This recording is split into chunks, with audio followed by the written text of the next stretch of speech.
Thank you everyone for joining in this live. Thank you for watching. ഇന്ന് ലൈവിൽ വന്നിരിക്കുന്നത് daily reading meditation ആണ്.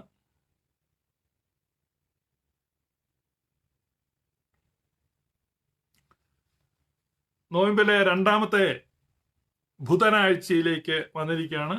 രണ്ടാമത്തെ ബുധനാഴ്ചയിലെ സ്ക്രിപ്ചർ റീഡിങ് തുടങ്ങുന്നത് വിശുദ്ധ മത്തായിയുടെ സുവിശേഷം 18-ാം അധ്യായം 1 മുതൽ 11 വരെയുള്ള വാക്യങ്ങളിൽ നിന്നാണ് വായന തുടങ്ങുന്നത്.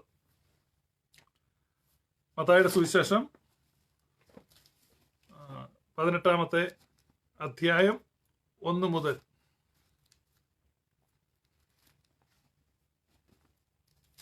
യേശു കർത്താവ് വലിയവൻ ആരാണ് എന്ന് പഠിപ്പിക്കുകയാണ്. ആ നാഴികയിൽ ശിഷ്യന്മാർ യേശുവിന്റെ അടുക്ക വന്ന് സ്വർഗരാജ്യത്തിലെ ഏറ്റവും വലിയവൻ ആരാണ് എന്ന് ചോദിച്ചു. അവൻ ഒരു ശിശുവിനെ അടുക്ക വിളിച്ച് അവരുടെ നടുവിൽ നിർത്തി. നിങ്ങൾ തിരിഞ്ഞ് ശിശുക്കളെ പോലെ ആയി വരുന്നില്ല എങ്കിൽ സ്വർഗരാജ്യത്തിൽ കടക്കയില്ല എന്ന് ഞാൻ സത്യമായിട്ട് നിങ്ങളോട് പറയുന്നു. ആകയാൽ ഈ ശിശുവിനെ പോലെ തന്നെത്താൻ താഴ്ത്തുന്നവൻ സ്വർഗരാജ്യത്തിൽ ഏറ്റവും വലിയവനാകുന്നു. ഇങ്ങനെയുള്ള ശിശുവിനെ എന്റെ നാമത്തിൽ കൈക്കൊള്ളുന്നവൻ എന്നെ കൈക്കൊള്ളുന്നു. എന്നിൽ വിശ്വസിക്കുന്ന ഈ ചെറിയവരിൽ ഒരുത്തന് ആരെങ്കിലും ഇടർച്ച വരുത്തിയാലോ അവന്റെ കഴുത്തിൽ വലിയൊരു തിരികല്ല് കെട്ടി അവനെ സമുദ്രത്തിന്റെ ആഴത്തിൽ താഴ്ത്തി കളയുന്നത് അവന് നന്ന്. ഇടർച്ച ഹേതുവായി ലോകത്തിന് അയ്യോ കഷ്ടം. ഇടർച്ച വരുന്നത് ആവശ്യം തന്നെ, എങ്കിലും ഇടർച്ച വരുത്തുന്ന മനുഷ്യന് അയ്യോ കഷ്ടം. നിന്റെ കയ്യോ കാലോ നിനക്ക് ഇടർച്ചയായാൽ അതിനെ വെട്ടിയെറിഞ്ഞ് കളയുക. 2 കൈയും 2 കാലും ഉള്ളവനായി നിത്യ അഗ്നിയിൽ വീഴുന്നതിനേക്കാൾ അംഗഹീനനായിട്ടോ മുടന്തനായിട്ടോ ജീവന് കിടക്കുന്നത് നിനക്ക് നല്ലത്. നിന്റെ കണ്ണ് നിനക്ക് ഇടർച്ചയായാൽ അതിനെ ചൂഴ്ന്നെടുത്ത് എറിഞ്ഞു കളയുക. 2 കണ്ണുള്ളവനായി അഗ്നി നരകത്തിൽ വീഴുന്നതിനേക്കാൾ ഒറ്റക്കണ്ണനായി ജീവനിൽ കിടക്കുന്നത് നിനക്ക് നന്ന്. ഈ ചെറിയവരിൽ ഒരുത്തനെ തുച്ഛീകരിക്കാതിരിപ്പാൻ സൂക്ഷിച്ചുകൊള്ളുവീൻ. സ്വർഗത്തിൽ അവരുടെ ദൂതന്മാർ സ്വർഗസ്ഥനായ എന്റെ പിതാവിന്റെ മുഖം എപ്പോഴും കാണുന്നു എന്ന് ഞാൻ നിങ്ങളോട് പറയുന്നു. നിങ്ങൾക്ക് എന്ത് തോന്നുന്നു? ഒരു മനുഷ്യന് 100 ആടുണ്ട് എന്നിരിക്കട്ടെ, അവയിൽ ഒന്ന് തെറ്റി വിഴുന്നു പോയാൽ 99നെയും വിട്ട് കാണാതെ പോയതിനെ മലകളിൽ ചെന്ന് തിരയുന്നില്ലയോ? അതിനെ കണ്ടെത്തിയാൽ തെറ്റിപ്പോകാത്ത 99ലും അധികം അതിനെക്കുറിച്ച് സന്തോഷിക്കും എന്ന് ഞാൻ സത്യമായിട്ട് നിങ്ങളോട് പറയും.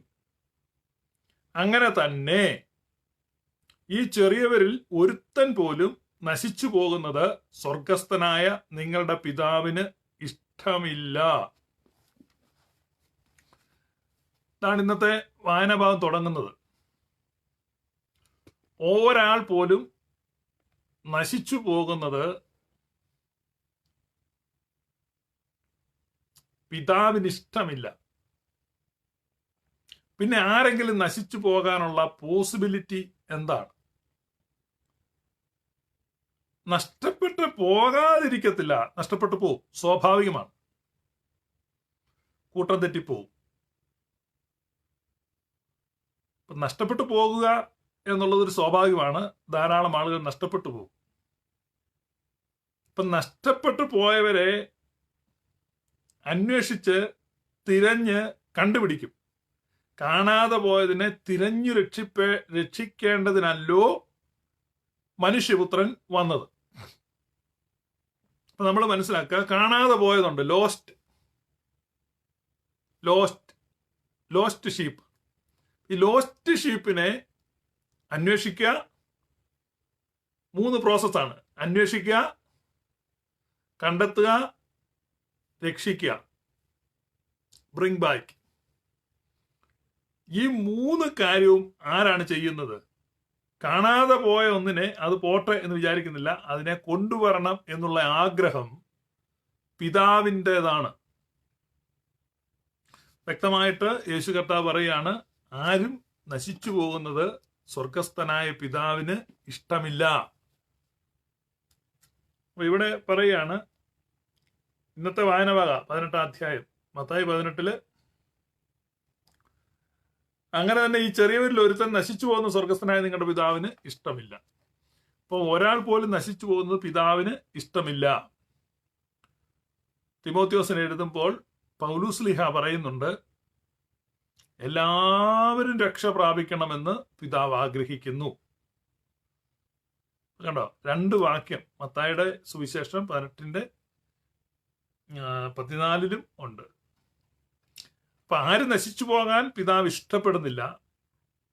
അപ്പം ആരുടേതാണ് മിഷൻ? ഇനി ആരെങ്കിലും നശിച്ചു പോയാൽ, നഷ്ടപ്പെട്ടു പോയാൽ, അത് ആരുടെ ബലഹീനതയാണ്, ആരുടെ പരാജയമാണ്? റെസ്ക്യൂവറുടെ അഥവാ രക്ഷാപ്രവർത്തനം നടത്തുന്ന വ്യക്തിയുടെ കുറവാണ്, പരാജയമാണ്. കാരണം ആട് നഷ്ടപ്പെട്ടു കിടക്കാണ്. നാം എല്ലാവരും ആടുകളെ പോലെ തെറ്റിപ്പോയിരിക്കുന്നു. ദാവീദ് പറയുക, നാം എല്ലാവരും ആടുകളെ പോലെ തെറ്റിപ്പോയിരിക്കുന്നു. അപ്പൊ തെറ്റിപ്പോയ ആടുകളെ ദൈവമാണ് തിരഞ്ഞെടുത്ത് കൊണ്ടുവരുന്നത്. അപ്പൊ ആ നാഴികയിൽ ശിഷ്യന്മാർ യേശുവിന്റെ അടുക്ക വന്ന്, സ്വർഗരാജ്യത്തിലെ ഏറ്റവും വലിയവൻ ആർ? ശിശുവിനെ അടുക്ക വിളിച്ചിട്ട് അവരുടെ നടുന്നത്, ഈ ശിശുവിനെ പോലെ സ്വർഗരാജ്യത്തെ കൈക്കൊള്ളുക എന്ന് പറഞ്ഞ ശിശുക്കൾ എപ്പോഴും ഡിപ്പെൻഡന്റ് ആണ്, ആശ്രയിക്കുകയാണ്. ശിശുക്കൾക്ക് സ്വന്തമായിട്ടൊന്നിനും കഴിവില്ല, അല്ലെ? മുതിർന്നവരെ ആശ്രയിച്ചാണ് ശിശുക്കൾ ജീവിക്കുന്നത്. പരാശ്രയം കൂടാതെ അവർക്ക് ജീവിക്കാൻ കഴിയുകയില്ല. അപ്പൊ അതുപോലെയാണ് സ്വർഗരാജ്യത്തിലേക്ക് നമ്മൾ പ്രവേശിക്കുന്നത്. നമ്മളിലുള്ള ആശ്രയം, കോൺഫിഡൻസ്, എത്രയും കോൺഫിഡൻസ് നമുക്ക് നമ്മിൽ കുറയുന്നോ അതനുസരിച്ച് സ്വർഗരാജ്യത്തിൽ നമുക്ക് നമ്മുടെ പൊസിഷൻ എലിവേഷൻ ഉണ്ടായിക്കൊണ്ടിരിക്കും. നമ്മളിലുള്ള ആശ്രയം നമുക്ക് കുറയണം. ജഡത്തിൽ ആർക്കാനും പ്രശംസിപ്പാൻ വകയുണ്ടെങ്കിൽ എനിക്ക് ഏറ്റവും അധികം, പൗലോസ്ലീഹ പറയുക, ഒരുപാട് ഘടകങ്ങളുണ്ട് എനിക്ക് ബോസ്റ്റ് ചെയ്യാൻ. അപ്പൊ നമുക്കും അങ്ങനെ ഒരു ഘടകം ഉണ്ടായിരിക്കാം. അങ്ങനെയുള്ള ഘടകങ്ങൾ ഒഴിവാകുമ്പോഴാണ് നമ്മളൊരു ശിശുവായി മാറുന്നത്. ഒരു ശിശുവിനെ സംബന്ധിച്ച് എത്ര വലിയ കുടുംബത്തിൽ ജനിച്ച ശിശുവാണെങ്കിലും ആ ശിശുവിന് ഒരു പുകഴ്ചയുമില്ല. ആശ്രയം ഈ നമ്മൾ വലിയ വീട്ടിലെ പിള്ളേരെയൊക്കെ കാണും, കൊച്ചു പിള്ളേരെയൊക്കെ, അവിടുത്തെ ആ വേലക്കാരെയൊക്കെ ആ കുഞ്ഞ് പല്ലില്ലാത്ത മോണ കാട്ടിച്ചിരിക്കും. അവർ കൈ നീട്ടുമ്പോൾ അവരുടെ കൂടെ പോവും. മുതിർന്നു കഴിയുമ്പോഴാണ് പിന്നെ ഡിസ്ക്രിമിനേഷൻ ഒക്കെ ഉണ്ടാകുന്നത്. അവനൊരു വേലക്കാരനാണ്, അല്ലെങ്കിൽ അവൻ സൗന്ദര്യം കുറഞ്ഞ ആളാണ്, കറുത്ത ആളാണ്, പ്രായം കൂടിയ ആളാണ്, ഓരോ ക്ലാസിഫിക്കേഷനൊക്കെ ഉണ്ടാകുന്നു. കുഞ്ഞുപിള്ളേർക്ക് അങ്ങനെയുള്ള ഒന്നുമില്ല. കാരണം അവർ ടോട്ടലി ഡിപ്പെൻഡന്റ് ആണ്, പൂർണ്ണമായും അവർ ആശ്രയിക്കുക. അപ്പൊ അവരെ മുതിർന്നവരെല്ലാം എന്ത് ചെയ്യാണ്? ആശ്രയിക്കുക.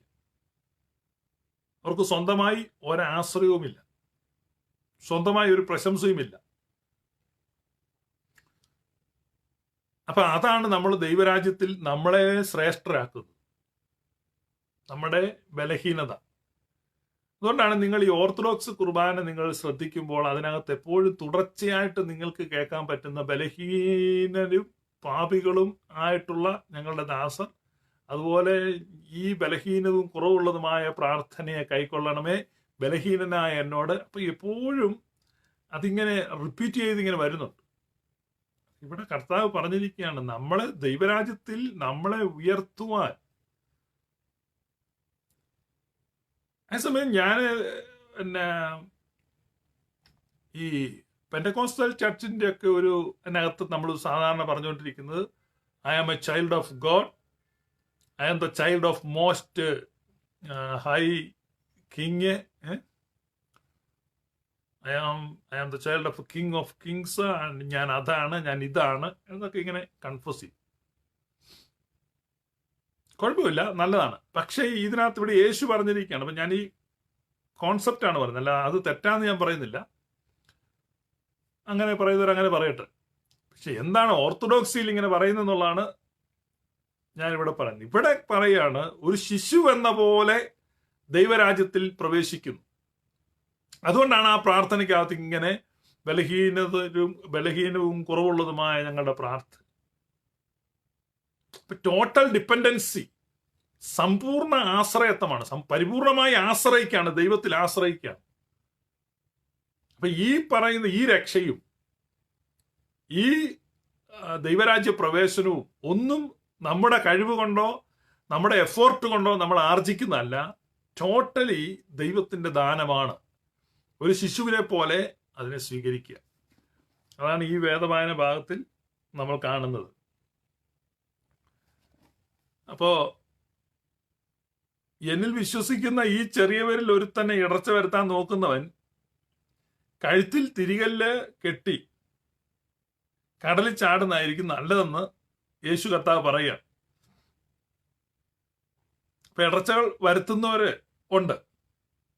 അപ്പൊ കർത്താവിൽ വിശ്വസിക്കുകയാണ് ഒരു ശിശുവിനെ പോലെ.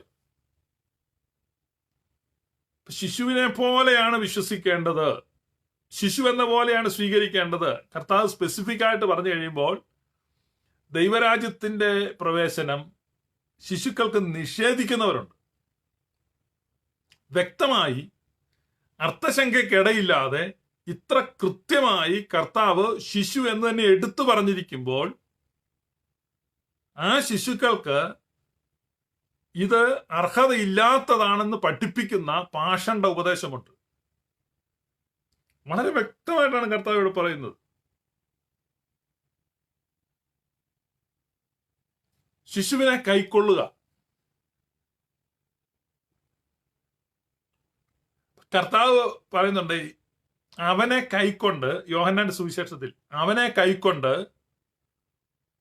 അവന്റെ നാമത്തിൽ വിശ്വസിക്കുന്നവർക്ക് ദൈവമക്കളാകുവാനുള്ള ഒരു അവകാശമുണ്ട്. നിങ്ങൾക്ക് വളരെ പരിചയമുള്ള വാക്യാണ് യോഹന്നാൻ 1:12. ഇനി നിങ്ങൾ ഈ മത്തായിയുടെ സുവിശേഷത്തിൽ നോക്കിക്കേ, സെയിം വാക്യമായി പറയുന്നേ. യോഹന്നാന്റെ സുവിശേഷം 1:12 പറയുന്ന പോലെ തന്നെ ആ വാക്യം നിങ്ങൾക്ക് വളരെ ഫെമിലിയർ ആയതുകൊണ്ടാണ് യോഹന്നാൻ 1:12 അവനെ കൈക്കൊണ്ട് അവന്റെ നാമത്തിൽ. ഇപ്പൊ രണ്ട് കാര്യമാണ്, അവനെ കൈക്കൊണ്ട് അവന്റെ നാമത്തിൽ. ആരാണ്? യേശുവിന്റെ കാര്യമാണ് പറയുന്നത്. യേശുവിനെ കൈക്കൊണ്ട് യേശുവിന്റെ നാമത്തിൽ. അടുത്തത് മത്തായി 18 ഞാൻ വായിക്കുകയാണ് 5. ഇങ്ങനെയുള്ള ശിശുവിനെ എന്റെ നാമത്തിൽ കൈക്കൊള്ളുന്നവൻ എന്നെ കൈക്കൊള്ളുന്നു. ഇങ്ങനെയുള്ള ശിശുവിനെ എന്റെ നാമത്തിൽ കൈക്കൊള്ളുന്നവൻ എന്നെ കൈക്കൊള്ളുന്നു. അപ്പൊ യേശുവിനെ കൈക്കൊള്ളുക എന്ന് പറഞ്ഞാൽ എന്താണ് അതിന്റെ അർത്ഥം? യോഹന്നാന്റെ സുവിശേഷം 1:12 അവനെ കൈക്കൊണ്ട് അവന്റെ നാമത്തിൽ വിശ്വസിക്കാൻ എഴുതിയിരിക്കുമ്പോ അവനെ കൈക്കൊള്ളുക അഥവാ യേശുവിനെ കൈക്കൊള്ളുക എന്ന് പറഞ്ഞാൽ എങ്ങനെയാണെന്നൊരു ചോദ്യം വരും. ആ ചോദ്യത്തിന്റെ ഉത്തരം കർത്താവ് ഈശോ മശിഹ പറഞ്ഞു തരികയാണ്. ഉത്തരം എന്താണ് കർത്താവ് പറഞ്ഞ ഉത്തരം? ഇങ്ങനെ ഒരു ശിശുവിനെ കൈക്കൊള്ളുമ്പോൾ നിങ്ങൾ എന്നെയാണ് കൈക്കൊള്ളുന്നത്. അപ്പൊ ശിശുക്കൾക്ക് മാമോദീസ കൊടുക്കുമ്പോഴാണ് യേശുവിനെ കൈക്കൊള്ളുന്നത്. സോ ക്ലിയർ, സോ എവിഡന്റ്, ഖണ്ഡിക്കാൻ കഴിയാത്ത തിരുവെഴുത്താണ്. കാരണം കർത്താവ് പറയുകയാണ് ഈ അവനെ കൈക്കൊണ്ട് അവന്റെ നാമത്തിൽ വിശ്വസിക്കണമെന്ന് പറഞ്ഞ് ഇങ്ങനെ പെന്തക്കുസ്ത വിവാദത്തിൽപ്പെട്ട സഹോദരന്മാർ ഇങ്ങനെ വെപ്രാളപ്പെട്ട് ഈ യേശുവിനെ എങ്ങനെ കൈക്കൊള്ളുന്ന അവരോട് ചോദിച്ചാൽ അവർക്ക് അറിയത്തൂല്ല. നിങ്ങളല്ലെങ്കിൽ ആരുടെ വേണമെങ്കിലും ചോദിച്ചു അവരോട് യേശുവിനെ എങ്ങനെ കൈക്കൊള്ളുന്നേ, യേശുവിനെ എങ്ങനെ കൈക്കൊള്ളുന്നേ, അവനെ കൈക്കൊണ്ട് ഇത് വല്ല പിടിപാടുണ്ട്. യേശുവിനെ എങ്ങനെ കൈക്കൊള്ളുന്നേ? യേശുവിനെ കൈക്കൊള്ളേണ്ടത് എങ്ങനെയാണെന്ന് മത്തായി 18 യേശു പറയാണ്, ഒരു ശിശുവിനെ കൈക്കൊണ്ടാ മതി, അതപ്പോ എന്നെ കൈക്കൊള്ളുന്നേ. അപ്പൊ ഈ ശിശുവിനെ കൈക്കൊള്ളുകയല്ല, ഈ ശിശുവിനെ തിരസ്കരിച്ച് കളയുകയാണ്. അതിന്റെ ശൈശവത്തെ ഇരുളുള്ളതാക്കുകയാണ്, അതിന്റെ ബാല്യത്തിന്റെ നിറം കെടുത്തി കളയുകയാണ്. യേശു പറയുകയാണ് ഈ ശിശുവിനെ കൈക്കൊള്ളണം.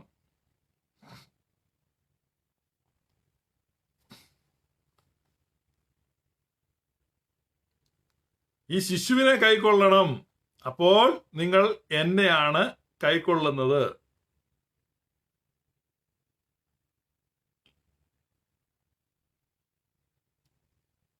ഈ ശിശുവിനെ കൈക്കൊള്ളണം, അപ്പോൾ നിങ്ങൾ എന്നെയാണ് കൈക്കൊള്ളുന്നത്.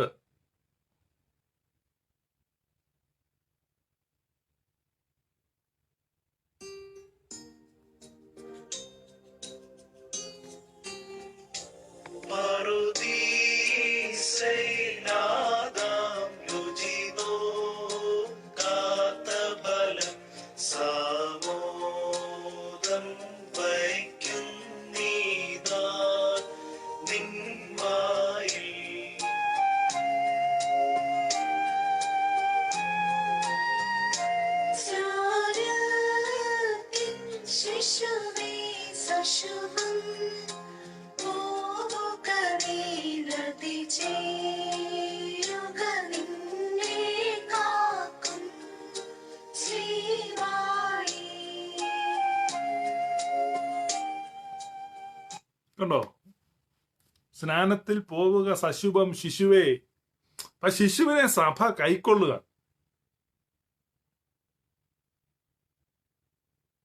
അതാണ് ദൈവരാജ്യം. ആ സിമ്പിൾ ആസ്. ആരുണ്ടെന്നോ സംശയം ചോദിച്ചാൽ യേശു പറഞ്ഞ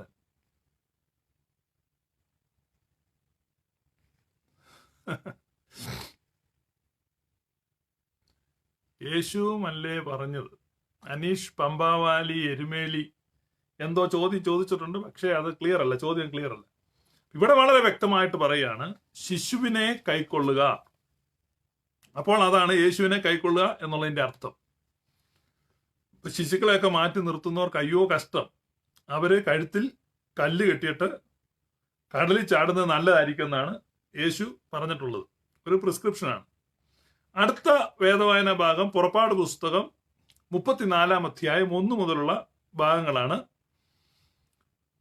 അല്പം പ്രയാസമുള്ള ഭാഗമാണ്. കാരണം യഹോവയായ കർത്താവ് മോശയോട് പറയുകയാണ്, മുമ്പിലത്തെ പോലെ തന്നെ 2 കൽപ്പലക ചെത്തിക്കൊണ്ട് നീ വരിക, അപ്പോൾ ഞാൻ വീണ്ടും ആ വചനങ്ങളെ എഴുതി തരാം. അങ്ങനെ മോശ വീണ്ടും കൽപ്പലകൾ ചെത്തിക്കൊണ്ട് ദൈവസന്നിധിയിൽ കയറി പോകുന്നു. ദൈവം മോശ ഉടച്ചു കളഞ്ഞ കൽപ്പലകൾക്ക് പകരമായി ആ കൽപ്പലകകളിൽ കൽപ്പനകളെ എഴുതി കൊടുക്കുന്നു. Now the Lord descended in the cloud and stood with him there and proclaimed the name of the Lord. അപ്പോ ദൈവം മോശയുടെ അടുക്കലേക്ക് ഇറങ്ങി വന്നു. എന്നിട്ട് തന്റെ നാമത്തെ ഘോഷിച്ചു. ഞാൻ ഒരിക്കലും നാമത്തെ സംബന്ധിച്ച് വളരെ വിശദമായി സംസാരിച്ചായതുകൊണ്ട് നിങ്ങൾ അത് ശ്രദ്ധിക്കുക. അപ്പൊ അവിടെ നാമം എന്താണെന്ന് പറഞ്ഞിട്ടുണ്ട്. ഒരുപാട് ആളുകൾക്ക് തെറ്റിദ്ധാരണയുണ്ട് നാമം എന്താണെന്ന്. അതുകൊണ്ടാണ് യേശുനാമക്കാരൊക്കെ അത് മുതലെടുത്ത് ഒത്തിരി സാധുക്കളെ വഞ്ചിക്കുന്നുണ്ട്. പുറപ്പാട് പുസ്തകം 34 അധ്യായം 5-ാമത്തെ വാക്യമാണ് നിങ്ങൾ എടുത്ത് വായിക്കണം. അപ്പോൾ യഹോവ മേഘത്തിലിറങ്ങി അവന്റെ അടുക്കൽ നിന്ന് യഹോവയുടെ നാമത്തെ ഘോഷിച്ചു. യഹോവയുടെ നാമത്തെ ഘോഷിച്ചു. യഹോവയുടെ നാമം എന്താ? യഹോവ സാക്ഷിക്കാർ പറയും അത് യഹോവ എന്നാണ്. ഈ യഹോവ എന്ന പേരൊന്നും കേട്ടുകേൾവി പോലുമില്ല ഈ 18-ാം നൂറ്റാണ്ട് വരെ, പിന്നെ ഉണ്ടാക്കിയെടുത്താണ്. അപ്പൊ യഹോവയുടെ നാമം എന്താണ്? യഹോവ സാക്ഷിക്കാർ പറയും അത് യഹോവ എന്നാണ്. യേശു നാമക്കാർ വിട്ടുകൊടുക്കത്തില്ല, അവർ പറയും അത് യേശു എന്നാണ്. വേറെ ചില പുതിയ പരിഷ്കാരികൾ ഇതിനകത്തുണ്ട്, അവർ പറയും യഹോശുവ മശീഹ എന്നാണ്. ഇങ്ങനെയൊക്കെ പലതും പറയും. എന്താണ് യഹോവയുടെ നാമം?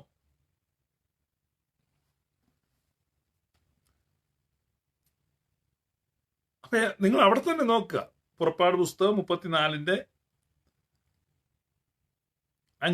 അപ്പോൾ യഹോവ മേഘത്തിലിറങ്ങി അവന്റെ അടുക്കൽ നിന്ന് യഹോവയുടെ നാമത്തെ ഘോഷിച്ചു. യഹോവയുടെ നാമത്തെ ഘോഷിച്ചു. ഞാൻ പറഞ്ഞത് നമ്മുടെ സഭയുടെ വായനാക്രമങ്ങൾ ഇത് കണക്റ്റഡ് ആണ്. ഇത് ഒരു ഭാഗം മാത്രം വായിച്ചു നിർത്തരുത്. അടുത്ത് വായിക്കണം, പിന്നെ അടുത്ത് വായിക്കണം, പിന്നെ അടുത്ത് വായിക്കണം. അങ്ങനെ ചേർത്ത് ഇന്നത്തെ റീഡിങ് മുഴുവൻ വായിക്കുമ്പോഴാണ് നിങ്ങൾക്ക് ക്ലിയർ പിക്ചർ കിട്ടുന്നത്. അപ്പൊ ഞാൻ ഇന്നലെ പറഞ്ഞത് ഞാൻ ഇങ്ങനെ 2 സാമ്പിൾ നിങ്ങൾക്ക് വായിച്ചു തരുന്നതേ ഉള്ളൂ. നിങ്ങൾ അത് വായിച്ചാൽ മതി. നിങ്ങളോട് ആ സ്ക്രിപ്റ്റേഴ്സ് സംസാരിക്കും. അപ്പൊ നമ്മുടെ ഒരു ബഹുമാന്യ പ്രേക്ഷകൻ ഷിബു ജേക്കബ് എന്ന് പറഞ്ഞുണ്ട് ഇവിടെയുള്ള. അപ്പൊ അദ്ദേഹം പറഞ്ഞു 1-2 എണ്ണം കൂടെ പറയണമെന്നും പുള്ളിക്ക് അങ്ങോട്ട് മനസ്സിലായില്ലെന്ന് പറഞ്ഞു. അപ്പൊ അതുകൊണ്ട് ഇന്ന് 1 കൂടെ പറയും. അപ്പൊ ഇവിടെ നിങ്ങൾ നോക്ക്, യഹോവയുടെ നാമത്തെ നമ്മൾ മുമ്പേ വായിച്ചു തന്നെ, മത്തായിയുടെ സുവിശേഷം 18 വായിച്ചു തന്നതാ. ഇങ്ങനെ ഒരു ശിശുവിനെ എന്റെ നാമത്തിൽ കൈക്കൊണ്ടാൽ, എന്താണ് എന്റെ നാമം? ഹോ, അത് യേശു ക്രിസ്തു എന്നാണ്. അപ്പൊ ഒരു ശിശുവിനെ എന്ത് ചെയ്യണം? യേശു ക്രിസ്തു എന്ന് പറഞ്ഞെടുക്കണം. അപ്പൊ ഒരു ശിശുവിനെ എന്ത് ചെയ്യണം? യേശുവിന്റെ നാമത്തിൽ. ഒത്തിരി ആളുകൾക്കുള്ള ഒരു തെറ്റിദ്ധാരണയാണ് എന്തോ ഒരു magical power in the name of Jesus. എന്താന്നറിഞ്ഞില്ല. Nothing doing. അങ്ങനെ ഓപ്പൺ സിസായും അലിബാബായും 40 കള്ളന്മാരും കഥയ്ക്കകത്തുണ്ടല്ലോ. ഓപ്പൺ സിസായും അപ്പോഴേക്കും ഇങ്ങനെ പാറ തുറക്കുന്നു. അങ്ങനത്തെ ഒരു മാജിക്കൽ വേർഡ് ചാൻറ്റ് ചെയ്യാനുള്ള ഒരു വേർഡല്ല. മന്ത്രശക്തി, അത്ഭുത ശക്തി. There is power in the name of Jesus. Oh, glory. Name of Jesus. എത്രയോ ആളുകളായി ജീസസ് എന്നൊക്കെ പറഞ്ഞ് കാറി വെറുതെ ഉള്ള വായു എല്ലാം വെറുതെ പോകുന്നല്ലാതെ യാതൊരു പ്രയോജനം ഉണ്ടാകുന്നില്ല. No use. There is no power in that word. There is no power in that word. But there is power in the name of Jesus. You must understand what is the name of Jesus. And the name of Jesus. അപ്പൊ ഇവിടെ ഇതാ പറയുന്നത്, നിങ്ങളെല്ലാം ചിന്തിച്ചിരിക്കുന്നതാണ് യേശുവിന്റെ നാമത്തിൽ. അപ്പൊ ഇങ്ങനെ അങ്ങ് നടന്നിട്ട് അവസാനം എന്തെങ്കിലും ഒരു തട്ടുകേട് കിട്ടുക അല്ലെങ്കിൽ ഒരു പ്രശ്നം വരിക, അത് യേശുവിന്റെ നാമത്തിൽ.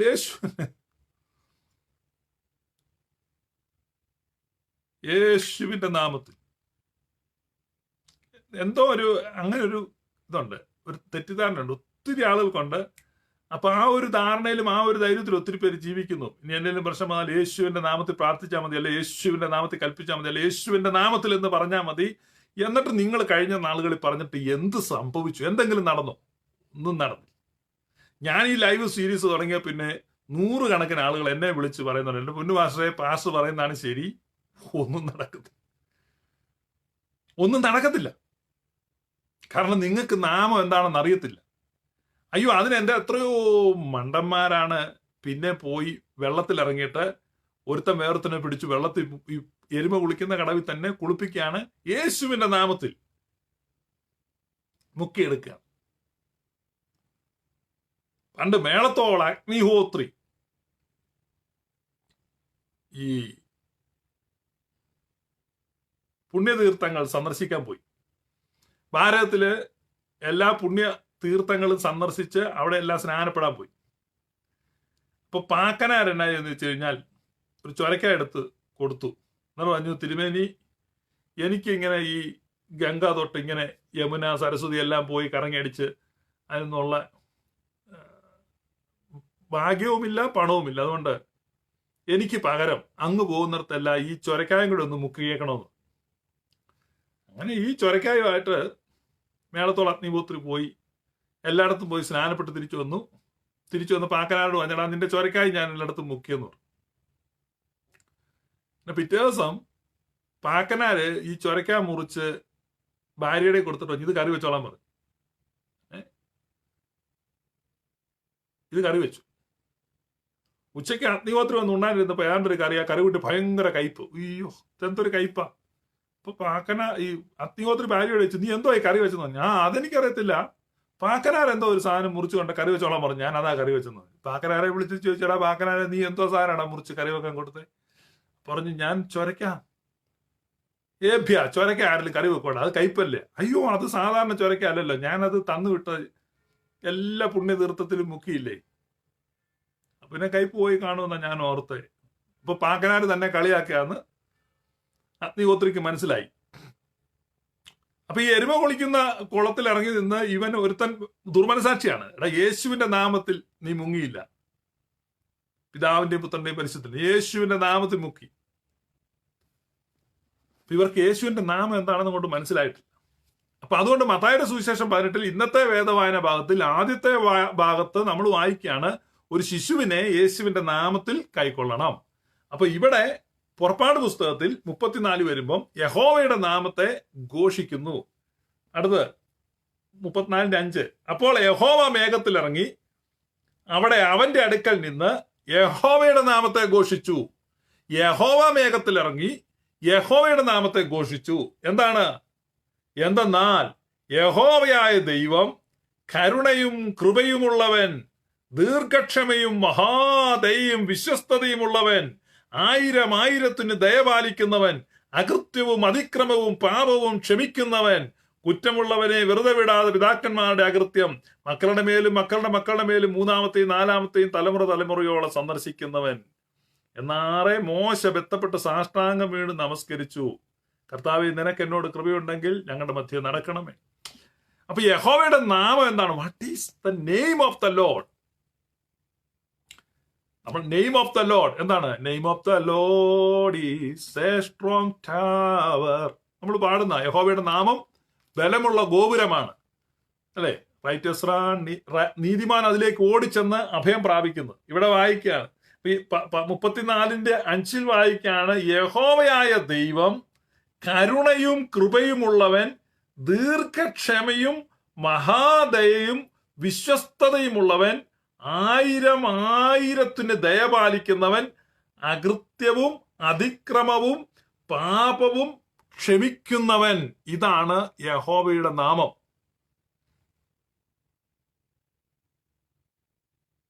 Loving kindness, mercy, grace, it's a forgiving God. This is the name. അപ്പൊ ഇവിടെയാണ് സൗഖ്യം, യേശുവിന്റെ നാമത്തിൽ. Healing, deliverance, blessings. അത് എവിടെയാ വരുന്നേ? സ്നേഹം, ദയ, കരുണ, മനസ്സലിവ്, ദീർഘക്ഷമ, വിട്ടുവീഴ്ചകൾ. ചർച്ചിൽ സൗഖ്യം, ഹീലിംഗ്. അല്ലാതെ നമ്മൾ വെറുതെ എന്നിട്ട് യേശുവിന്റെ നാമത്തിൽ എന്ന് പറഞ്ഞിട്ട് ഒരു വിശേഷമില്ല, ഒന്നും സംഭവിക്കത്തില്ല. അതുകൊണ്ട് യേശുവിന്റെ നാമത്തിൽ എന്ന് പറഞ്ഞ് വെറുതെ സമയം കളയുന്നവർ മനസ്സിലാക്കുക, what is the name of Jesus? യേശുവിന്റെ നാമം എന്ന് പറഞ്ഞാൽ ക്ഷമ, സ്നേഹം, കരുണ, മനസ്സലിവ്, ദീർഘക്ഷമ. ഇതാണ്. നമ്മൾ താഴോട്ട് വരുന്നുണ്ട് കേട്ടോ. കീസ് ടു ബ്ലെസ്സിങ്സ്, അനുഗ്രഹത്തിന്റെ താക്കോൽ, അത്ഭുതത്തിന്റെ താക്കോൽ, പ്രാർത്ഥനയ്ക്കുള്ള ഉത്തരം. ഇന്നത്തെ വായനാഭാഗം മുഴുവൻ വായിക്കണം, അപ്പോഴാണ് നിങ്ങൾക്ക് മനസ്സിലാകുന്നത് സഭ ക്രമീകരിച്ചു വെച്ചിരിക്കുന്ന എത്ര അത്ഭുതകരമായിട്ടാണ്. അപ്പൊ ഇവിടെ ഇങ്ങനെ താഴോട്ട് വായിക്കാണ്.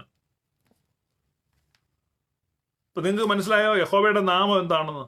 യഹോവയുടെ നാമം എന്താണെന്ന് ഇനി ആരെങ്കിലും ചോദിച്ചാൽ ഒരുപാട് പേര് ചോദിക്കും, യഹോവയുടെ നാമം എന്താണെന്ന്. യഹോവയുടെ നാമം ഇതാണ്: യഹോവ കരുണയും കൃപയും ഉള്ളവൻ, ദീർഘക്ഷമയും മഹാദയും വിശ്വസ്തയും ഉള്ളവൻ, 1000 ദയ പാലിക്കുന്നവൻ, അകൃത്യവും അതിക്രമവും പാപവും ക്ഷമിക്കുന്നവൻ. അകൃത്യവും അതിക്രമവും പാപവും ക്ഷമിക്കും. മനസ്സിലായോ? ട്രാൻസ്ഗ്രഷൻസും സിൻസും ഷോർട്ട് കമ്മിങ്സും എല്ലാം ക്ഷമിക്കും. നമുക്ക് പറ്റുമോ?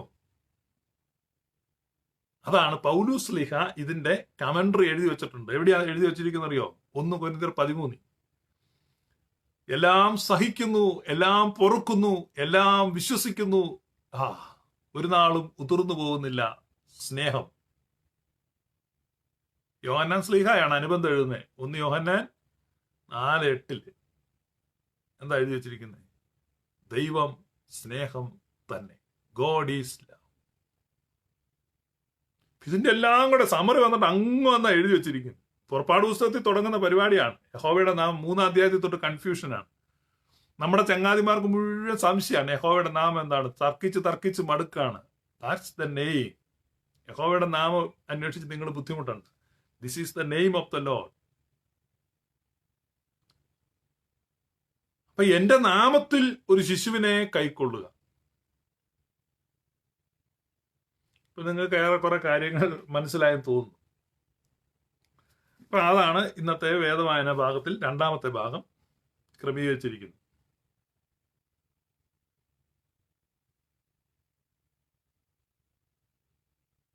അടുത്തത് ന്യായാധിപന്മാരുടെ പുസ്തകമാണ് കേട്ടോ. 20-ാം അധ്യായം 26 മുതൽ 31 വരെ നിങ്ങൾക്ക് ഉൾക്കൊള്ളാൻ ബുദ്ധിമുട്ടുള്ള ഭാഗമാണ്.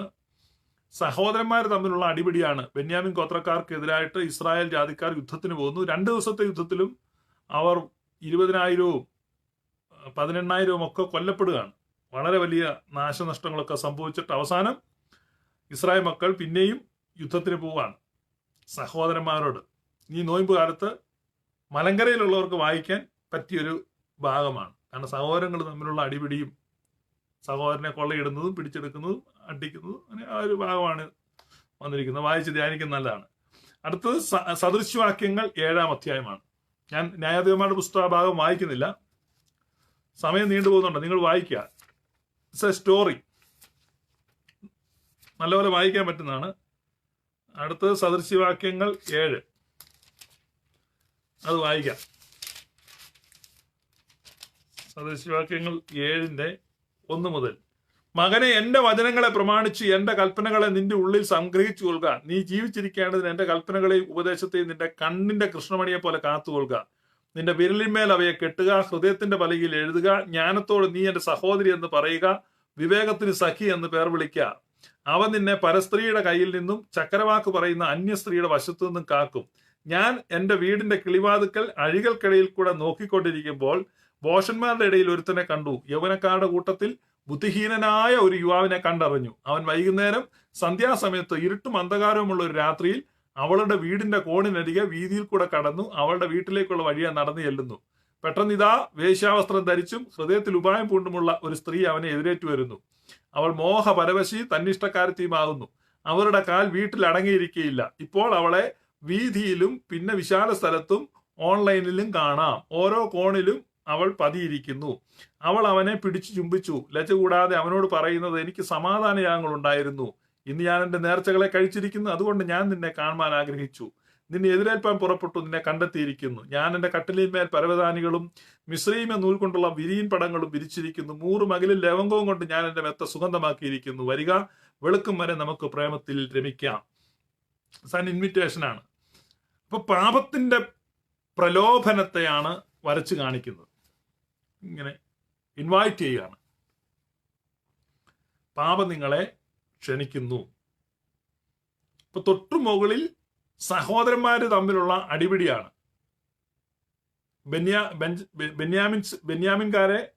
ബെന്യാമിൻ വംശജരെ കൊല്ലാൻ വേണ്ടി ഇസ്രായേൽ മക്കൾ പോവാണ്. 2 പ്രാവശ്യം പോയി പരാജയപ്പെട്ടിട്ട് 3ാമത് പിന്നെയും പോവാണ്. അടുത്ത ഭാഗം വരുമ്പോ പറയുകയാണ്, പാപപ്രലോഭനങ്ങളെ എന്ത് ചെയ്യണം? അതിജീവിക്കണം. അത് ബുദ്ധിശൂന്യതയാണ്. ഞാൻ എൻ്റെ കിളിവാതിലിലൂടെ നോക്കി. ഉയർന്ന ഗോപുരത്തിന്റെ കിളിവാതിലാണ്. അതൊരു ഉയർന്ന ആത്മീക അവസ്ഥയെ സൂചിപ്പിക്കുകയാണ്. എലിവേറ്റഡ് സ്റ്റേറ്റ് ഓഫ് സ്പിരിച്വാലിറ്റിയാണ്. അടുത്ത നമ്മൾ വായിക്കുന്ന സക്കറിയ പ്രവചനം 8-ാം അധ്യായം 1 മുതൽ 8 വരെയാണ്. സക്കറിയ പ്രവചനം 1 മുതൽ 8 വരെ.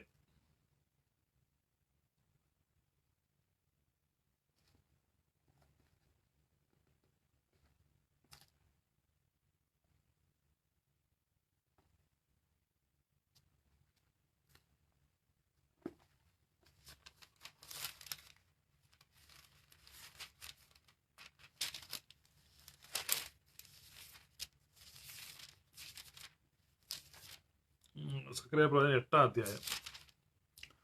സൈന്യങ്ങളുടെ യഹോവയുടെ അരുളപ്പാട് എനിക്കുണ്ടായെന്നാൽ സൈന്യങ്ങളുടെ യഹോവ ഇപ്രകാരം അരുളി ചെയ്യുന്നു, ഞാൻ മഹാതീഷ്ണതയോടെ സിയോന് വേണ്ടി എരിയുന്നു, ഞാൻ അതിനുവേണ്ടി മഹാക്രോധത്തോടെ എരിയുന്നു. യഹോവ ഇപ്രകാരം അരുളി ചെയ്യുന്നു, ഞാൻ സിയോനിലേക്ക് മടങ്ങി വന്ന് യെരുശലേമിന്റെ മധ്യേ വസിക്കും.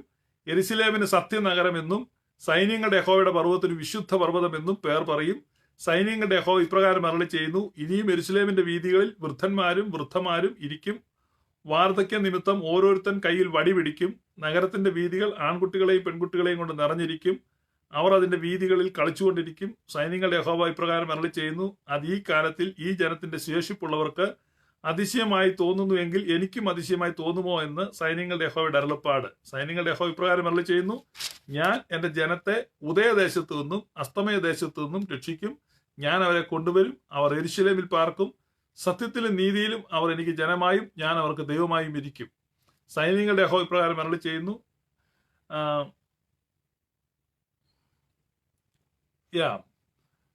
ഇത് റിസ്റ്റോറേഷൻ ആണ്.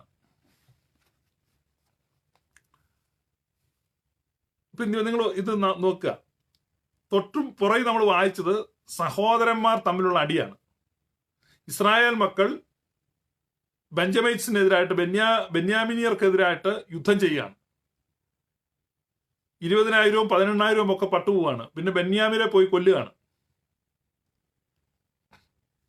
അടുത്ത വേദവായന ഭാഗം വരുമ്പോൾ ദൈവം പറയുകയാണ്, ഞാൻ നിങ്ങളെ കൊണ്ടുവരും. I will bring you back, I will bless you and I will increase you. ഇത് നമ്മുടെ എഫോർട്ടല്ല. അപ്പൊ നമ്മുടെ പ്രോസ്പെരിറ്റി, നമ്മുടെ റിസ്റ്റോറേഷൻ, നമ്മുടെ ബ്ലെസ്സിങ്സ്, നമ്മുടെ യഥാസ്ഥാപനം, ഇതെല്ലാം ദൈവത്താൽ സംഭവിക്കേണ്ടതാണ്. Return and be quiet and know that I am the lord. മടങ്ങി വരിക, നീ സ്വസ്ഥമായിരിക്കുക, അറിയുക ഞാനാണ് ദൈവം. അങ്ങനെ ഇരിക്കണമെങ്കിൽ എന്തു വേണം? അതാണ് നമ്മൾ തുടങ്ങിയപ്പോൾ വായിച്ച ഭാഗം. ഏതാണ്? ഒരു ശിശുവിനെ പോലെ ദൈവരാജ്യത്തെ കൈക്കൊള്ളുക. നമ്മുടെ ഉത്കണ്ഠകളെയും വിചാരങ്ങളെയും എല്ലാം കർത്താവിന്റെ പക്കൽ ഏൽപ്പിക്കുക. ഒരു ശിശു ഒരിടത്തും ഉത്കണ്ഠപ്പെടത്തില്ല. നിങ്ങൾ എവിടെയെങ്കിലും കണ്ടിട്ടുണ്ടോ ഒരു ശിശു ഇങ്ങനെ ടെൻഷൻ അടിച്ചിരിക്കുന്നത്? ശിശുവിനോട് ചോദിച്ചു കഴിയുമ്പോൾ നാളെ പാൽ എവിടുന്ന് കിട്ടും എന്നുള്ളതിനെ പറ്റി ചിന്തിച്ചുകൊണ്ടിരിക്കുകയാണ്. അല്ലെങ്കിൽ നാളെ സെറിലാക്സ് കിട്ടുമോ, ഇതൊക്കെ ഒരു ശിശുവും ചിന്തിക്കാറില്ല. ഒരു ശിശു ലോകത്ത്. ഉത്കണ്ഠകളില്ലാത്ത, സമ്പൂർണമായി ആശ്രയിക്കുന്ന ഒരു ജീവിതമാണ് ശിശുവിൻ്റെത്. എന്നാൽ ശിശുവിന്റെ ആ പ്രകൃതം വിടുമ്പോഴാണ് നമ്മളിൽ കലഹങ്ങളും മത്സരവും യുദ്ധവും ഉണ്ടാകുന്നത്. അപ്പൊ അതിന്റെ പാരമ്യമാണ് നമ്മൾ ന്യായാധിപന്മാരുടെ പുസ്തകത്തിൽ ഇത് വായിച്ചത്. സഹോദരന്മാർ തമ്മിൽ അടിക്കുകയാണ്. സഹോദരന്മാർ തമ്മിൽ.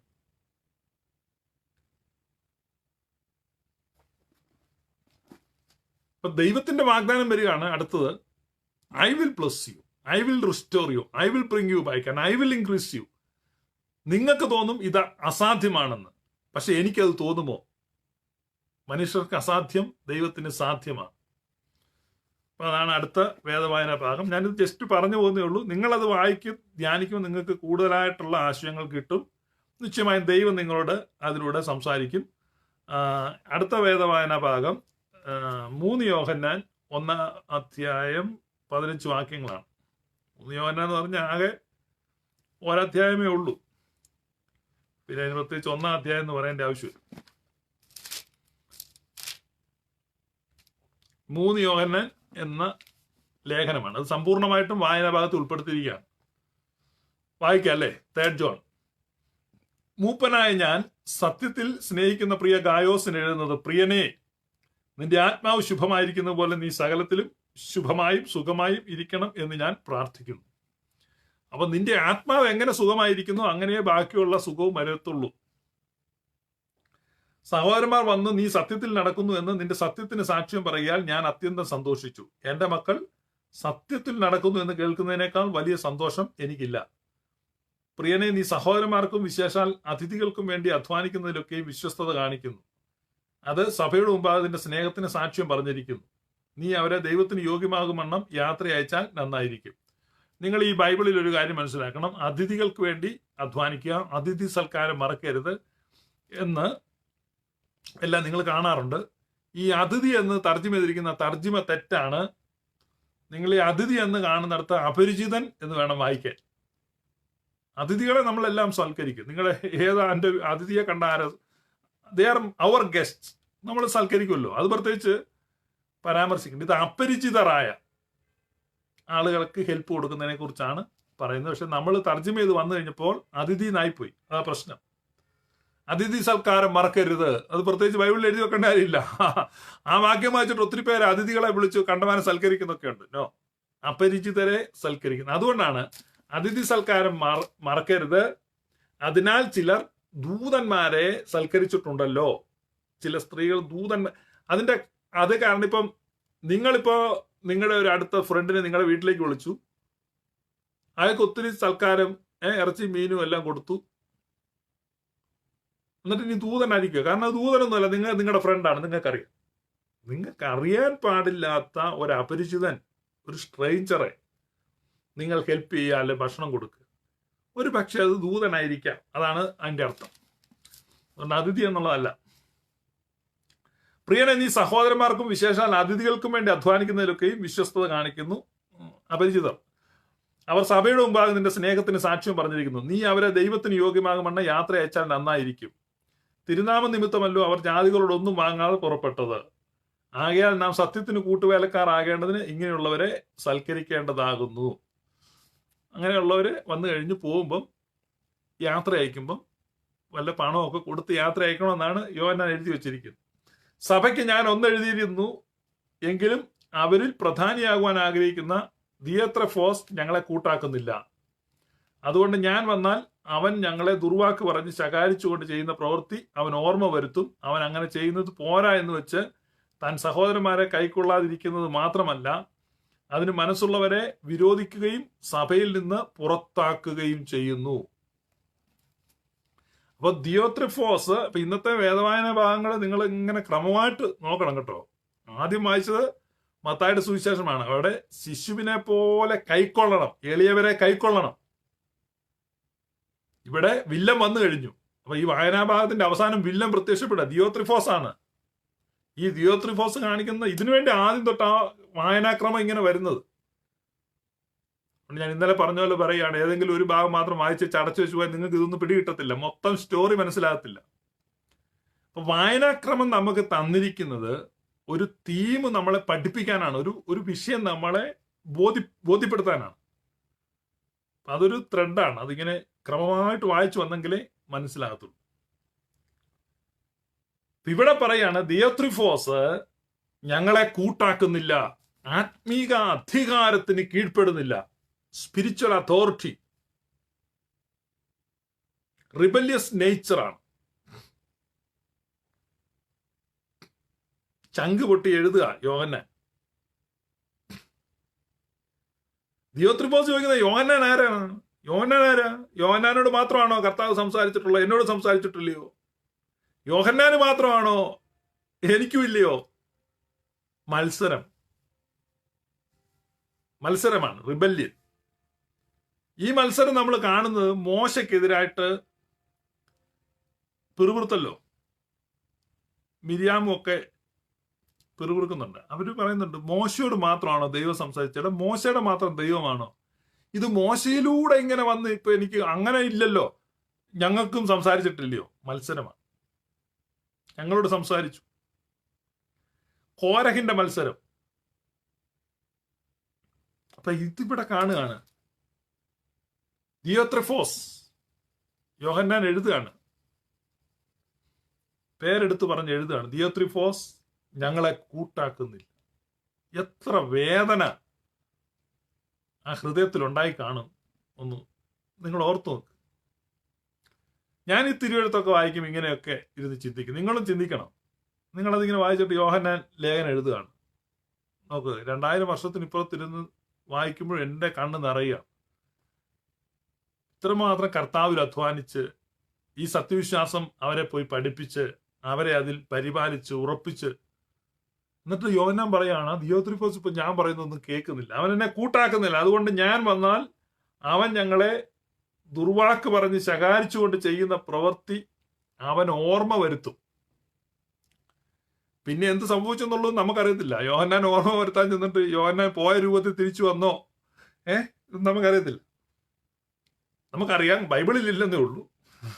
ഞാൻ പറഞ്ഞുതരാം എങ്ങനെയാ സംഭവിച്ചത് എന്ന് അവൻ ഓർമ്മ വരുത്തും. അവൻ അങ്ങനെ ചെയ്യുന്നത് പോരാ എന്ന് വെച്ച് താൻ സഹോദരന്മാരെ കൈക്കൊള്ളാതിരിക്കുന്നത് മാത്രമല്ല, അതിന് മനസ്സുള്ളവരെ വിരോധിക്കുകയും സഭയിൽ നിന്ന് പുറത്താക്കുകയും ചെയ്യുന്നു.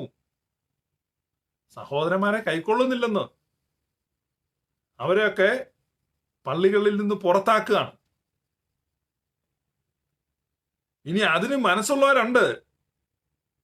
ആ ദിയോത്രെഫോസിന്റെ കൂടെ തന്നെ ഇവരെ കൂടെ ഉൾക്കൊള്ളണം എന്ന് താല്പര്യമുള്ളവരുണ്ട്. പക്ഷെ അവരൊക്കെ അതിന് സമ്മതിക്കുക, അവരെ പേടിപ്പിക്കുകയാണ് ഈ ദിയോത്രെഫോസ്. അവരെയും വിലക്കുകയാണ്. വിലക്കിയിട്ട് സഭയിൽ നിന്ന് പുറത്താക്കുന്നു. യോഹന്നാൻ ശ്ലീഹ ചങ്ക് പൊട്ടി എഴുതുകയാണ്, പ്രിയനെ, നന്മയല്ലാതെ തിന്മ അനുകരിക്കരുത്. നന്മ ചെയ്യുന്നവൻ ദൈവത്തിൽ നിന്നുള്ളവനാകും.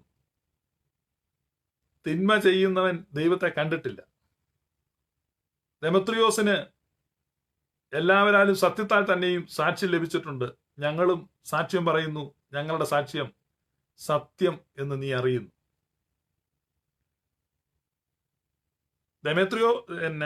ദെമേത്രിയോസ് വേറെ ആളാട്ടോ. ഇത് ഒരു റൈമിംഗ് പേരാണ്. ദിയോത്രെഫോസും ദെമത്രിയോസും. എഴുതിയപ്പോൾ പലതും ഉണ്ടായിരുന്നു, എങ്കിലും മഷിയും തൂവലും കൊണ്ട് എഴുതുവാൻ എനിക്ക് മനസ്സില്ല. വേഗത്തിൽ നിന്നെ കാണുവാൻ ആശിക്കുന്നു. അപ്പോൾ നമുക്ക് മുഖാമുഖമായി സംസാരിക്കാം. നിനക്ക് സമാധാനം. സ്നേഹിതന്മാർ നിനക്ക് വന്ദനം ചൊല്ലുന്നു. സ്നേഹിതന്മാർക്ക് പേരായി വന്ദനം ചൊല്ലുക. എഴുതിയപ്പം പലതും ഉണ്ടായിരുന്നു, ഒന്നും എഴുതുന്നില്ല, നേരിട്ട് മുഖതാവിൽ സംസാരിക്കാം. ഓറൽ ട്രഡിഷൻ ഓർക്കുക. സഭയുടെ പാരമ്പര്യം ഓറൽ ട്രഡിഷനാണ്. എല്ലാം ഒന്നും എഴുതി വെച്ചിട്ടില്ല. പെന്തക്കോസ്തുകാർ പറയുന്ന പോലെ എല്ലാം പുസ്തകത്തിലുണ്ടെന്ന് വിചാരിക്കരുത്. മെയിൻ ഭാഗങ്ങളൊന്നും എഴുതുകയല്ലായിരുന്നു, മുഖാമുഖം പറയുക. അതുകൊണ്ട് ഈ അറ്റത്തിൽ നിന്ന് ഉപദേശം ഉണ്ടാക്കുന്നവർ അബദ്ധത്തിൽ ചെന്ന് ചാടും എന്നോർക്കുക.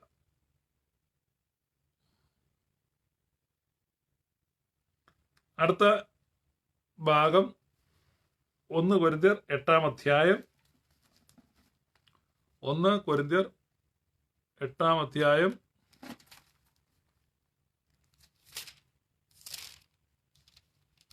1 മുതലുള്ള ഭാഗം. വിഗ്രഹാർപ്പിതങ്ങളുടെ കാര്യം പറഞ്ഞാലോ, നമുക്ക് എല്ലാവർക്കും അറിവുണ്ടെന്ന് നമുക്കറിയാം. അറിവ് ചീർപ്പിക്കുന്നു, സ്നേഹമോ ആത്മീയ വർധന വരുത്തുന്നു. താൻ വല്ലതും അറിയുന്നു എന്ന് ഒരുത്തന് തോന്നുന്നുവെങ്കിൽ അറിയേണ്ടതുപോലെ അവൻ ഇന്നുവരെ ഒന്നും അറിഞ്ഞിട്ടില്ല. ഒരുത്തൻ ദൈവത്തെ സ്നേഹിക്കുന്നുവെങ്കിലോ അവനെ ദൈവം അറിഞ്ഞിരിക്കുന്നു. വിഗ്രഹാർപ്പിതങ്ങളെ തിന്നുന്നതിനെ കുറിച്ചോ ലോകത്തിൽ വിഗ്രഹം ഏതുമില്ല എന്നും ഏകദൈവം അല്ലാതെ ദൈവമില്ല എന്നും നാം അറിയുന്നു. പല ദേവന്മാരും പല കർത്താക്കന്മാരും ഉണ്ടെന്ന് പറയുന്നുവല്ലോ. എന്നാൽ ആകാശത്തിലോ ഭൂമിയിലോ ദേവന്മാർ എന്ന് പേരുള്ളവർ ഉണ്ടെന്ന് വരികിലും പിതാവായ ഏക ദൈവമേ നമുക്കുള്ളൂ. അവൻ സകലത്തിനും കാരണഭൂതനും നാം അവനായി ജീവിക്കേണ്ടതുമാകുന്നു. യേശുക്രിസ്തു എന്ന ഏക കർത്താവ് നമുക്കുണ്ട്. അവൻ മുഖാന്തരം സകലവും അവൻ മുഖാന്തരം നാമുമാകുന്നു. എന്നാൽ എല്ലാവരിലും ഈ അറിവില്ല. ചിലർ ഇന്നു വരെ വിഗ്രഹ പരിചയ ഹേതുവായി വിഗ്രഹാർപ്പിതം എന്ന് വെച്ച് തിന്നുന്നു. അവരുടെ മനസാക്ഷി ബലഹീനമാകിയാൽ മലിനമായി തീരുന്നു. എന്നാൽ ആഹാരം നമ്മെ ദൈവത്തോട് അടുപ്പിക്കുന്നില്ല. തിന്നാഞ്ഞാൽ നമുക്ക് നഷ്ടമില്ല, തിന്നാൽ ആദായവുമില്ല. എന്നാൽ നിങ്ങളുടെ ഈ സ്വാതന്ത്ര്യം ബലഹീനന്മാർക്ക് യാതൊരു വിധത്തിലും തടങ്ങലായി വരാതിരിപ്പാൻ നോക്കുവീൻ. അറിവുള്ളവനായ നീ ക്ഷേത്രത്തിൽ ഭക്ഷണത്തിന് ഇരിക്കുന്ന ഒരുത്തൻ കണ്ടാൽ ബലഹീനനെങ്കിൽ അവന്റെ മനസാക്ഷി വിഗ്രഹാർപ്പിതങ്ങളെ തിന്നുവാൻ തക്കവണ്ണം ഉറക്കയില്ലയോ? ആർക്കു വേണ്ടി ക്രിസ്തു മരിച്ചുവോ ആ ബലഹീന സഹോദരൻ ഇങ്ങനെ നിന്റെ അറിവിനാൽ നശിച്ചു പോകുന്നു. അപ്പൊ ഇത് ഇന്നത്തെ വേദവായന ഭാഗത്ത് ഉൾപ്പെടുത്തിയിരിക്കുകയാണ്. 1 കൊരിന്ത്യർ 8-ാം അധ്യായം. ഇതെന്തിനാ ഉൾപ്പെടുത്തിയത്? മലയുടെ മുകളിൽ വെച്ച് മോശയോട് പറഞ്ഞ ഭാഗം നമ്മൾ മുമ്പേ വായിച്ചു. ആ ഭാഗം മുഴുവൻ ഞാൻ വായിച്ചില്ലായിരുന്നു. ഇന്നത്തെ വേദവായന ഭാഗത്തിൽ 34-ാം അധ്യായം, പുറപ്പാട് പുസ്തകം 34-ാം അധ്യായത്തിൽ നിന്ന് നിങ്ങൾ വായിക്കുമ്പോൾ താഴോട്ട് വായിക്കുമ്പോൾ അവിടെ എഴുതിയിരിക്കുകയാണ്, നിങ്ങൾ ചെല്ലുന്ന ദേശത്ത്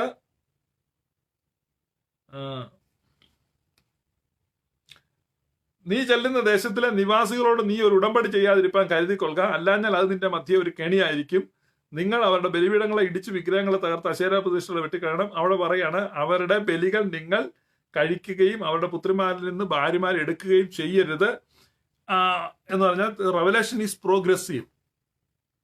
എബ്രായത്തിൽ ജനിച്ച എബ്രായനും ബെന്യാമിൻ ഗോത്രക്കാരനും 8-ാം നാളിൽ പരിച്ഛേദനേറ്റവനും ഇസ്രായേൽ ജാതിക്കാരനും ന്യായപ്രമാണം സംബന്ധിച്ച് പരീക്ഷനും ന്യായപ്രമാണത്തോടുള്ള തീഷ്ണ നിമിത്ത സഭയെ ഉപദ്രവിച്ചവനും ന്യായപ്രമാണത്തിലെ നീതി സംബന്ധിച്ച് അനിന്യനും ഗമാലിയലിന്റെ കാൽക്കീരുന്ന് പഠിച്ചവനും റോമാപൗരത്വ ജന്മനാ സിദ്ധിച്ചവനുമായ പൗലൂസ് ക്രിസ്തുവിനാൽ പിടിക്കപ്പെട്ട പരിശുദ്ധാത്മാവിനാൽ നിറയപ്പെട്ടപ്പോൾ താൻ കൊരിന്ത്യക്കാർക്ക് ലേഖനം എഴുതി വെക്കുകയാണ്, വിഗ്രഹം ഏതുമില്ല.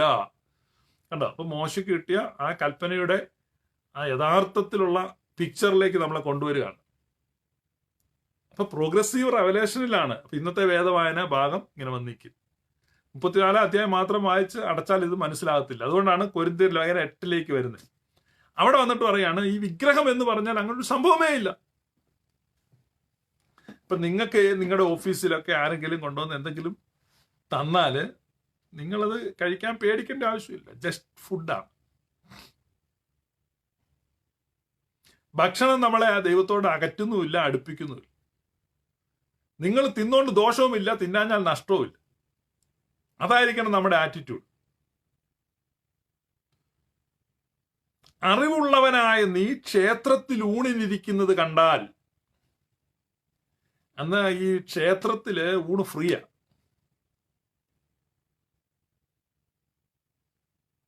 ഊട്ടുവരെയുണ്ട്.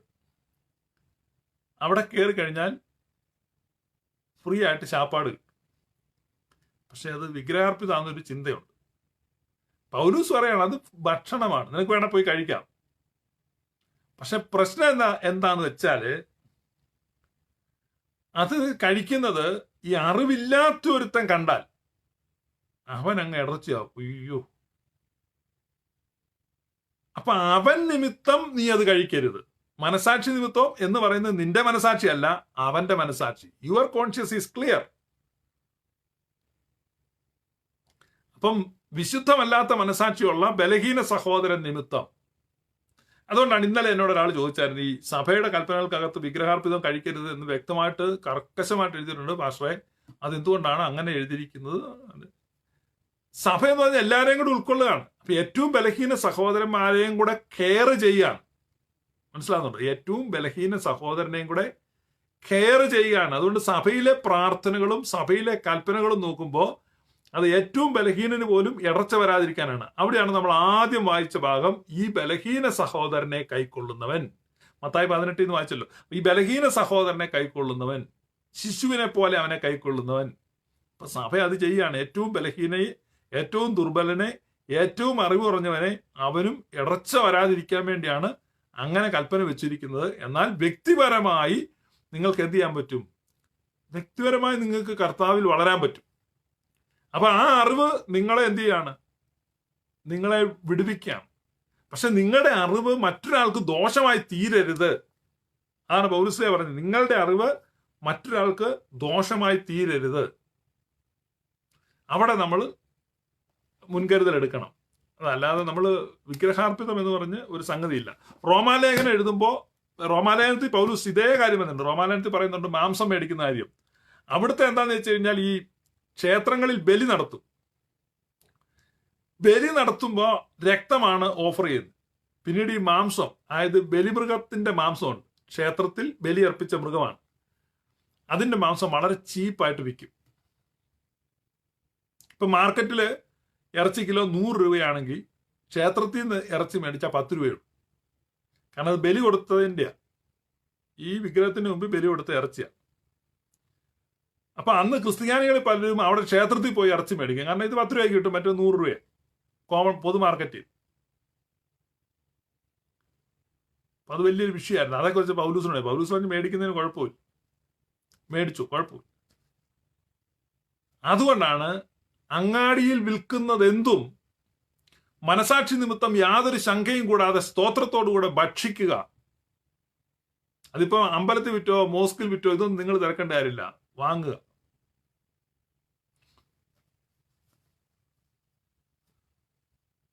ഞാൻ ഒരിക്കൽ ഈ ഒമാനിലായിരുന്നപ്പം, അത് ഒരു നോയമ്പുകാരായിരുന്നു. അവിടെ പകലൊന്നും ഭക്ഷണം കിട്ടത്തില്ല. സന്ധ്യ ആകുമ്പോൾ അവിടെ ഒമാനിലെ സുൽത്താന്റെ കൊട്ടാരത്തിൽ ഏതാണ്ട് ഫുഡ് ഫ്രീ കൊടുക്കുന്നുണ്ട്. അപ്പം ഞാൻ താമസിച്ച അവിടുത്തെ ഒരു സഹോദരൻ പറഞ്ഞു, ഇത് പോയി മേടിക്കാൻ പറ്റുമോ? ഇത് ഞാൻ പറഞ്ഞു, കിട്ടുമെങ്കിൽ കഴിക്കാൻ, കാരണം ഇത് കുഴപ്പമൊന്നുമില്ല. കാരണം പൗലോസ്ലീഹ പറഞ്ഞിരിക്കുന്നത് എവിടെ എന്ത് കിട്ടിയാലും വാങ്ങുക, കഴിക്കുക.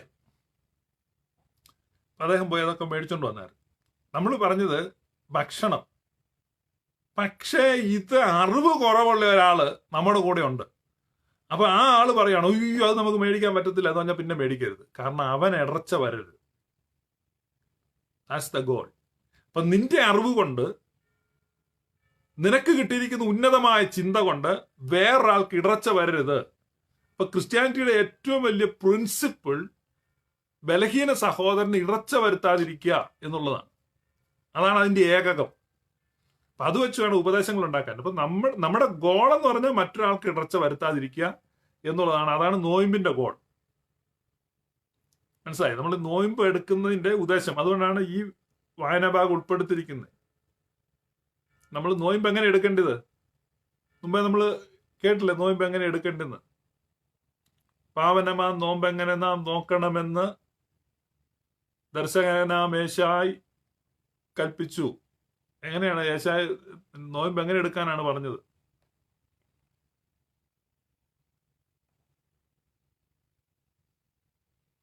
നോയമ്പ് എങ്ങനെ എടുക്കണം എന്നാണ് യേശായി പറഞ്ഞതെന്നുള്ളത് നമ്മൾ ശ്രദ്ധിക്കുക. ഇതാണ്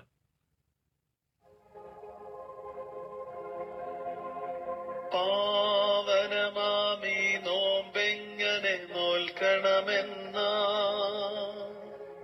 ദർശകനാമേശായ നമ്മോടു ഘോഷിപ്പൂ. ഉൾക്കാമ്പി അന്യായത്തിൻ കെട്ടുകൾ നീക്കി പരവഞ്ചനയുടെ പാശത്തെ മുറ്റും ഛേദിക്കാം.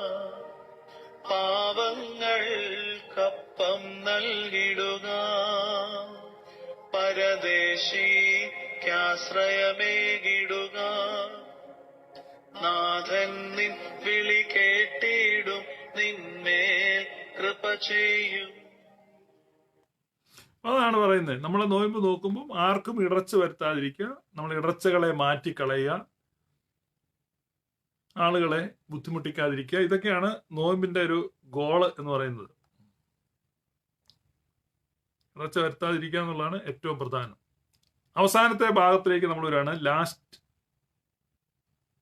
ഏറ്റവും അവസാനത്തെ വായനാ ഭാഗം ലൂക്കോസിന്റെ സുവിശേഷത്തിൽ നിന്നാണ്.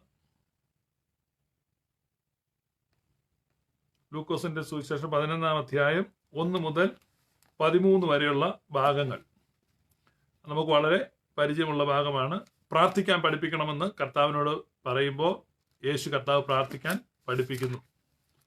സ്വർഗസ്ഥനായ ഞങ്ങളുടെ പിതാവേ എന്ന പ്രാർത്ഥന. അപ്പൊ അതിനകത്ത് മുമ്പേ വായിച്ച ഭാഗവുമായിട്ട് കണക്ഷൻ ഉണ്ട്. ഞങ്ങളുടെ കടക്കാരോട് ഞങ്ങൾ ക്ഷമിച്ചതുപോലെ ഞങ്ങളുടെ കടങ്ങളും പാപങ്ങളും ഞങ്ങളോട് ക്ഷമിക്കണമേ. അല്ലെ, സ്വർഗസ്ഥനായ ഞങ്ങളുടെ പിതാവേ, നിന്റെ നാമം വിശുദ്ധീകരിക്കപ്പെടണമേ. ഹാലോവഡ് ബി ദൈ നെയിം. എന്താണ് ദൈവത്തിന്റെ നാമം? എന്താണ് ദൈവത്തിന്റെ നാമം? ദീർഘക്ഷമയും മഹാദയയും വിശ്വസ്തതയും കരുണയും മനസ്സലിവും സ്നേഹവും. ഇതാണ് ദൈവത്തിന്റെ നാമം. ആ നാമം വിശുദ്ധീകരിക്കപ്പെടണം. എവിടെയാണ്? നമ്മളിൽ. അപ്പോൾ നമ്മൾ എന്ത് ചെയ്യണം? നമ്മൾ ക്ഷമിക്കണം.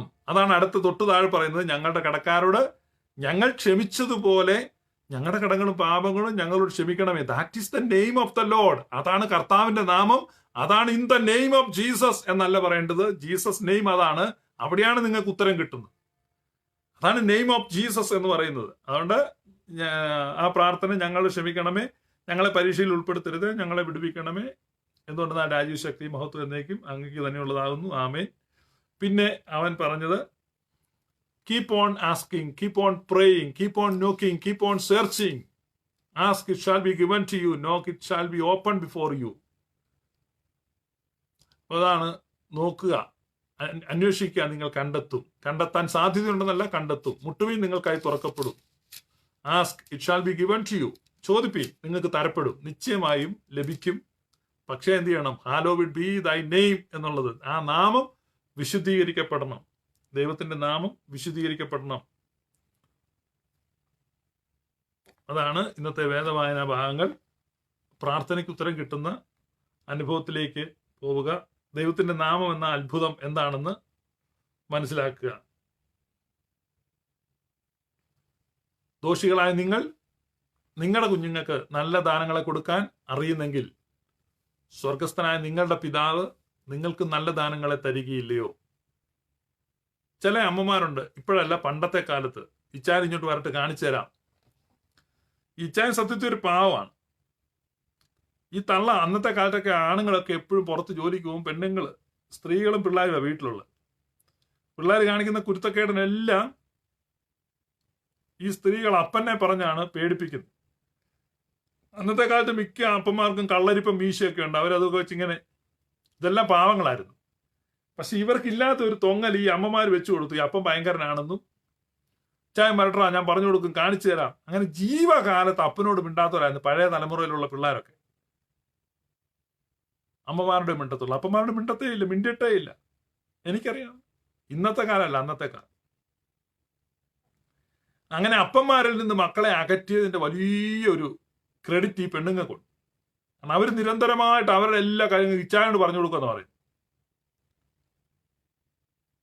അവരും ഇച്ചായന്മാരിൽ നിന്ന് ഇടിയൊക്കെ മേടിച്ചും ഒരു റിലേഷൻഷിപ്പ് ഒന്നും ഇല്ലായിരുന്നു ആ കാലഘട്ടത്തിൽ. ഇപ്പൊ മക്കളൊക്കെ എപ്പോഴും അപ്പനെ പേടിയാണ്. കണ്ടിന്യൂസ് ആയിട്ട് ഇതാ പറഞ്ഞു, ഞാൻ അപ്പനോട് പറഞ്ഞു കൊടുക്കും, അപ്പനോട് പറഞ്ഞു കൊടുക്കും.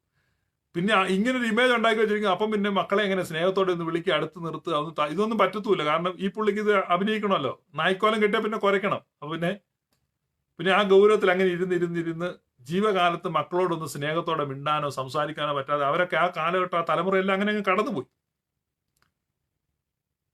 എന്ന് പറഞ്ഞതുപോലെയാണ് ദൈവത്തെ പറ്റി മതങ്ങൾ പ്രസന്റ് ചെയ്യുന്നത്. ദൈവം എന്ന് പറഞ്ഞാൽ ആരാന്നറിയാവോ? യൂദായിസം ആണെങ്കിലും ഒക്കെ ഹെബ്രായിക് റിലീജിയൻ ഒക്കെ അങ്ങനെയാണ്. ഇന്നത്തെ ക്രിസ്തു മതവും ഇസ്ലാം മതവും അല്ലാതെ തന്നെ ചെയ്യുന്നത്.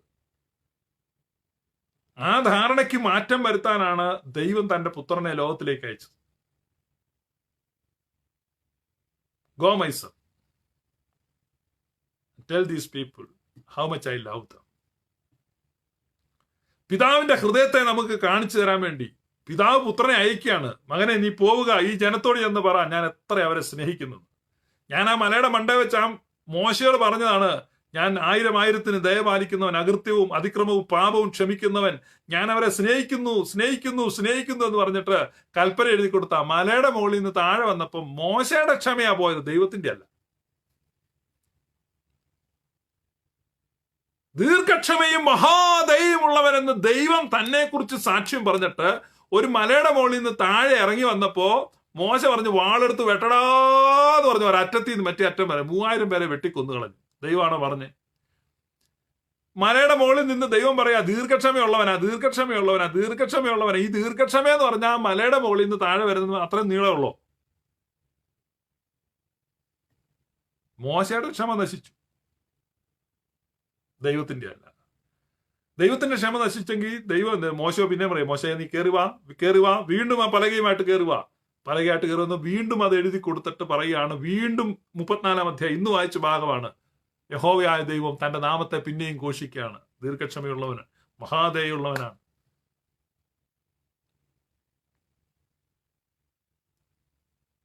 അപ്പൊ ദൈവത്തെ എന്ത് ചെയ്തില്ല? അവതരിപ്പിക്കേണ്ട രീതിയിൽ അവതരിപ്പിച്ചില്ല.